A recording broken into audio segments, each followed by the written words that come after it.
अर्पिता। आपको अमित शाह का ये मेगा शो चल रहा है, 6 ये रैलियां रोड शो ऐसी होनी है, उसके बाद जनसभा को भी अमित शाह संबोधित करने वाले हैं। सारण से रोड शो की शुरुआत हो चुकी है। हालांकि सामने अगर विजेश देखे तो सोनल पटेल को सामने उतारा गया। हालांकि वो खुद कह रही कि चुनाव लड़ने के लिए तैयार नहीं थी, लेकिन अब कांग्रेस पार्टी ने टिकट दिया क्योंकि महाराष्ट्र की जिम्मेदारी निभा रही थी। अब टिकट मिला तो रण कैसा देख रहे हैं आप गांधीनगर में अमित शाह और सोनल पटेल का?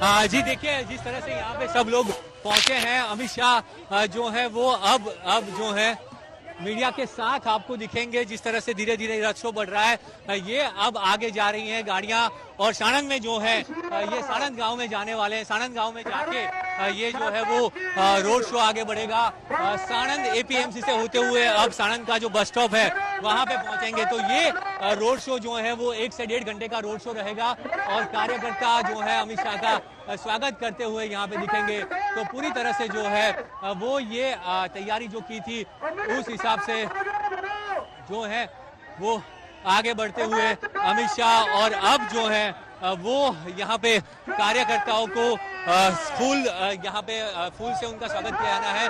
तो कार्यकर्ताओं को दिखा रहे हैं, कार्यकर्ताओं का जो है वो अभिवादन स्वीकार कर रहे हैं। तो उसी तरह जो है धीरे धीरे अमित शाह का काफिला जो है वो आगे बढ़ता जा रहा है। पूरी तरह से अमित शाह का काफिला जो है वो आगे बढ़ता जा रहा है। जिस तरह से जो अमित शाह अपनी हमेशा बेबाकी से बात करते हैं, देश के जितने भी मुद्दे हैं हर मुद्दे पे, चाहे वो 370 की बात हो या फिर दूसरे कोई भी मुद्दे हो, हर मुद्दे पे अमित शाह जिस तरह से प्रखर होकर आगे बात करते हैं। आज यहाँ पे आप देखिए महिला कार्यकर्ता भी उतनी संख्या में है, सब लोग यहाँ पहुंचे हैं और ये प्रदर्शन जो है शक्ति प्रदर्शन यहाँ पे किया जा रहा है अमित शाह के द्वारा। जिस तरह से ये शक्ति प्रदर्शन किया जा रहा है वो साफ तौर पे दिखाता है कि कैसे वो इस बार दृढ़ है कि यहाँ पे इस बार उनकी लीड जो है वो पिछली बार 5.5 लाख थी और इस बार वो लीड बढ़ानी है। 10 लाख की लीड का टारगेट कार्यकर्ताओं को दिया गया है। पूरे देश में सबसे ज्यादा लीड से जीतने के लिए कार्यकर्ताओं को लक्ष्य दिया गया है, जबकि जो चुनाव लड़ रहे हैं वो उम्मीदवार कम से कम समय के लिए यहाँ पे आएंगे, पर फिर भी जो लीड है वो लीड 10 लाख के आसपास रहे, यही लक्ष्य के साथ कार्यकर्ताओं को कहा गया और इसीलिए आज ये पूरी ताकत बीजेपी ने यहाँ पे जोक दी है। जी अर्पिता। बिल्कुल, तो बड़े नेताओं का भी एक तरीके से कहिए तो गढ़ रहा है ये गांधीनगर। 1984 में यहाँ पर कांग्रेस को आखिरी बार जीत मिली थी। कांग्रेस भी अपना दम भर रही है, लेकिन उसके बाद यानी 1984 के बाद कांग्रेस यहाँ से जीत नहीं पाई है। 2024 के मुकाबले के लिए कांग्रेस ने महिला कार्ड भी खेला और सोनल पटेल को मैदान में उतार दिया है। 1989 में कोकला व्यास को मैदान में हालांकि उतारा था। इसके बाद से ही कांग्रेस इस सीट को जीतने के लिए कई हैवी वेट को आजमा जरूर चुकी है, लेकिन ऐसी कामयाबी और सफलता मिली नहीं, क्योंकि बीजेपी का ये गढ़ है, इसमें सेंध लगाने की कोशिश जरूर कांग्रेस पार्टी की तरफ से हो रही हो, लेकिन अभी तक किसी तरह की सफलता नहीं मिली। लेकिन जरा ये तस्वीरें देख लीजिए रोड शो की।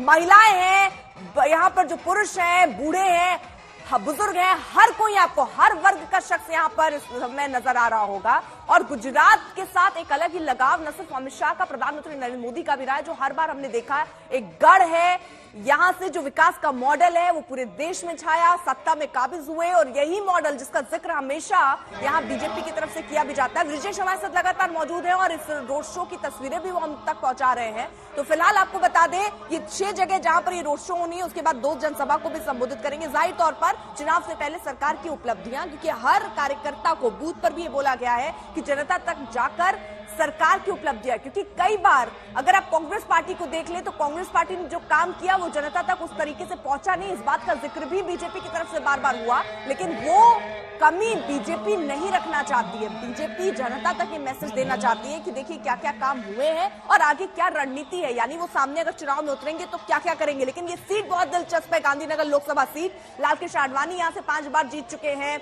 यहाँ से अटल बिहारी वाजपेयी जीत चुके हैं, यानी बीजेपी के दिग्गज चेहरे मैदान में उतरे। 2019 में अमित शाह उतरे, दोबारा इनको रिपीट किया गया है। अमित शाह ये कह रहे हैं मैं गृह मंत्री के तौर पर नहीं, मैं जनता के सेवक के तौर पर एक बार फिर से मैदान में हूं और मुझे यहां से बहुत प्यार मिला। ये सारी बातें अमित शाह ने भी कही। फिलहाल ये रोड शो जो सारण से चल रहा है आप देख रहे हैं, हालांकि 6 जगहों पर ऐसे ही रोड शो होना है। जबरदस्त भीड़ है। अमित शाह कह रहे कार्यकर्ताओं का दिन है, कार्यकर्ताओं को ही सामने होना चाहिए, क्योंकि बीजेपी भी समझती है कि जीत के लिए सबसे जरूरी है कार्यकर्ताओं का साथ, और बीजेपी न सिर्फ वो साथ लेती आई है, उनको हर मोर्चे पर, हिमांशु भी हमारे साथ जुड़े हैं, हर मोर्चे पर हिमांशु कार्यकर्ताओं को आगे बढ़ाने का काम हुआ है, क्योंकि बूथ पे यानी कार्यकर्ता अगर अच्छा काम करेंगे तो उसका फायदा पार्टी को होगा। और ये बहुत बेसिक और बुनियादी चीज है जो बीजेपी समझती रही है। इसी बार चुनाव दर चुनाव बीजेपी जीतती भी रही है। देखिए, बिल्कुल ये बात सही है कि भारतीय जनता पार्टी की जो ताकत है वो कार्यकर्ता है, और ये बात प्रधानमंत्री नरेंद्र मोदी से लेकर गृह मंत्री अमित शाह बहुत अच्छी तरीके से जानते हैं। और इसीलिए अमित शाह ये बात कह रहे हैं कि आज कार्यकर्ताओं का दिन है, और ये चुनाव में नहीं कार्यकर्ता लड़ रहे हैं। साणंद से ये रोड शो शुरू हुआ है, और आज 3 रोड शो के जो कार्यक्रम है वो गृह मंत्री अमित शाह के अपने लोकसभा क्षेत्र के अंदर है, साणंद में है। उसके बाद जो है जेपी गेट से जो है लगभग 11 बजे के करीब एक और रोड शो होगा, वो होता हुआ टावर चौक कलोल तक जाएगा। और उसके साथ ही जो है शाम 4 बजे फिर रोड शो, और रात को 8 बजे। आज 4 रोड शो का कार्यक्रम जो है गृह मंत्री अमित शाह का है।